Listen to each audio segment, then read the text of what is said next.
পিকনিকে এসে এরকম সমস্যায় পড়ে যাব ভাবতে পারিনি, মানে কিচ্ছু বলার নেই। এখানে যা আমরা এসেছিলাম, তো আগে আমরা যখন এসেছিলাম তখন আমাদেরকে বক্স বাজাতে দিয়েছিল।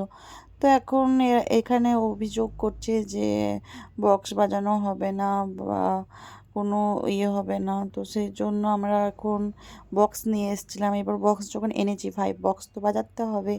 তো যাই হোক, আমরা আবার ঝটপট লোকেশন চেঞ্জ করে দিলাম, কারণ আমাদেরকে মেন হচ্ছে আমাদের বক্স, পিকনিক মানে বক্স, পিকনিকে বক্স না বাজলে হয়? তো হ্যাঁ, যদিও আশেপাশের বাজছিল, তো যাই হোক, নিজের মতন একটু গান বাজাবো তবেই না মজা। তো সেজন্য আমরা এখানে তো রান্না বসিয়েই দিয়েছিলাম। তো কিছু করার নেই, আমাদেরকে এইগুলো বন্ধ করে তারপর আমরা আবার অন্য একটা জায়গায়, মানে পাশের একটা জায়গায় চলে গেছিলাম।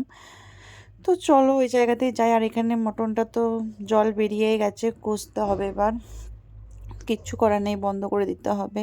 আর এখানে টোটোও চলে এসেছিলো মালগুলো সব নিয়ে যাওয়ার জন্য। তো হ্যাঁ, এই যে আমাদের এখানটাই লোকেশন চলে এসেছি আমরা, এই জায়গাটাও খুবই সুন্দর।